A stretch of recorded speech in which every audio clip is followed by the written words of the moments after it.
Alors c'est une vidéo plutôt technique, hein, plutôt abstraite, enfin abstraite.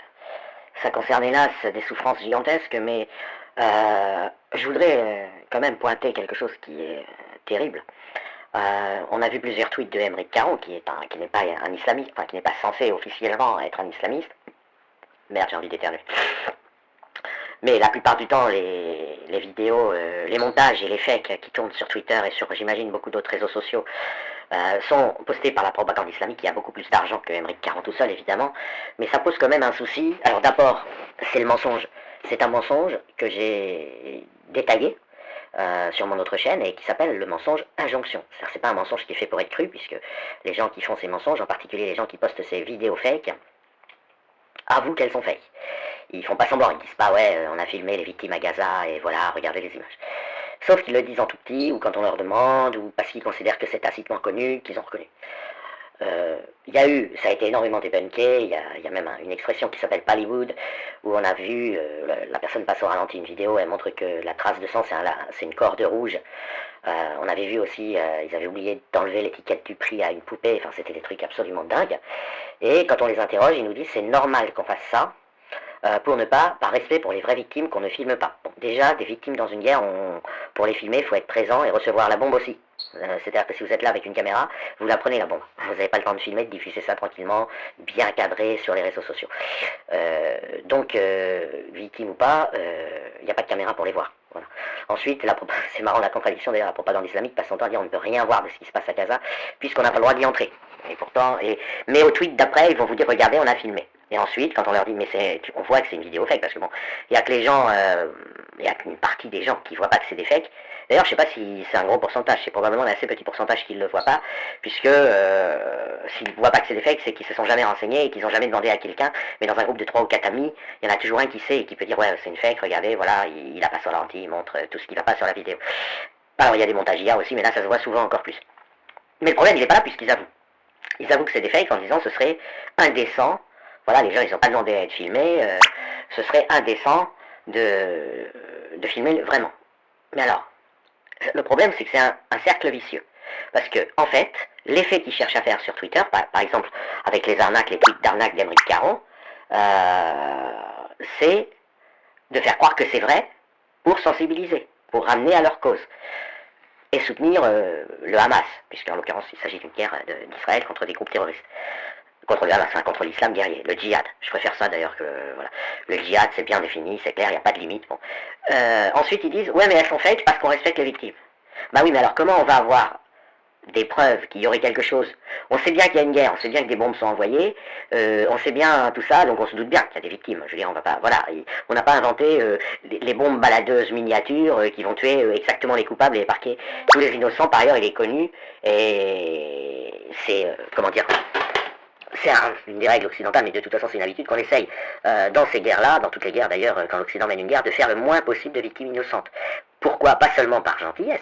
Bon, entre autres par gentillesse, parce que l'Occident n'a pas une religion, il n'est pas là, on peut tuer, il valent rien.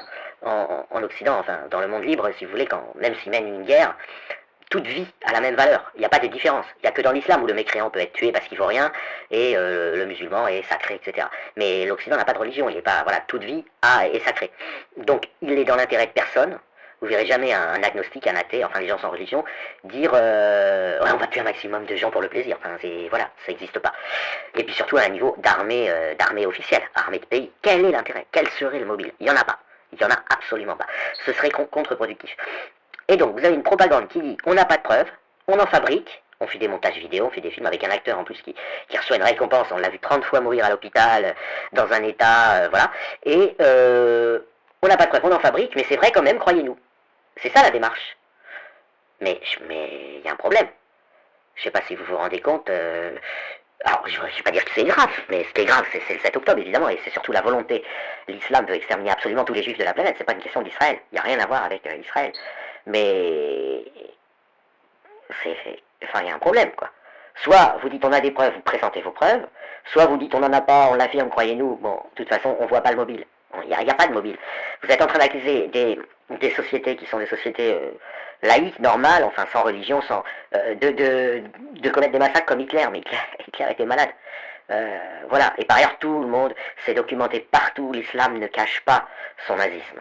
C'est le verset 930 du Coran, etc. Donc tout le monde connaît la difficulté. On sait très bien que si Israël ne se défend pas, la totalité du pays, c'est-à-dire ces 10 millions d'habitants, enfin 8 millions si on exclut les musulmans internes, les musulmans israéliens, sera exterminée, et d'une manière, avec de la torture là pour le coup, pour des raisons mystiques, pour des raisons islamiques. Donc c'est d'un côté 10 millions, de l'autre côté les morts qu'il y a pour essayer d'éradiquer. Mais quel serait l'intérêt de gens qui sont en dehors de l'islam de tuer des personnes gratuitement? Quel serait leur intérêt? Et surtout, qu'attendez-vous de propagande dont vous avouez que ce sont des fakes et ensuite vous dites ah bah ouais mais c'est des fakes parce qu'on ne veut pas filmer les vraies victimes? Mais qu'est-ce qui dit qu'il y a des vraies victimes alors? Voilà. On sait qu'il y en a des vraies, parce que de toute façon il y a une guerre, elle est assumée. Donc on sait qu'il y a des vraies victimes. On sait qu'il y a un besoin de désislamiser tout l'environnement d'Israël. Mais désislamiser, ça veut dire tuer les islamistes, ça veut pas dire tuer, ça sert à rien de faire des dégâts, puisque à terme, ça entraînerait un esprit de revanche. Donc l'idée c'est de débarrasser justement les peuples libres des monstres qui les oppressent, des islamistes, hein, du Hezbollah, du Hamas, etc., en faisant le moins de dégâts pour avoir le soutien des peuples qui, une fois désislamisés, pousseront un soupir de soulagement.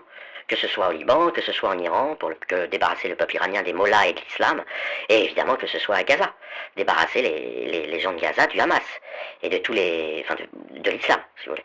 Alors l'islam, c'est pas une personne physique, mais de la personne morale qui est l'islam et qui oppresse les populations de Gaza.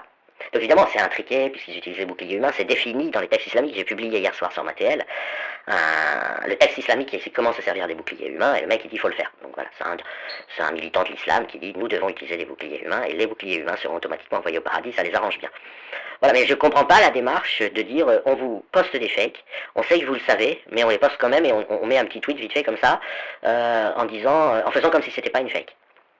C'est quelque chose, moi, Aymeric Caron, là, il est en train d'avouer au grand jour. Alors évidemment, il y aura toujours des naïfs pour penser que c'est des vraies vidéos, mais comme vous assumez que c'est des fausses, vous-même, en quelque sorte, en tout cas pour, je sais pas, la vidéo du quotidien, voilà, on ne sait jamais, c'est jamais annoncé, puis on n'a pas le temps de regarder, mais globalement, ça a été avoué, reconnu, et vous avez répondu ça, et moi j'ai les enregistrements, j'ai les screens, enfin bon. Du coup, il y a un truc qui m'échappe, voilà.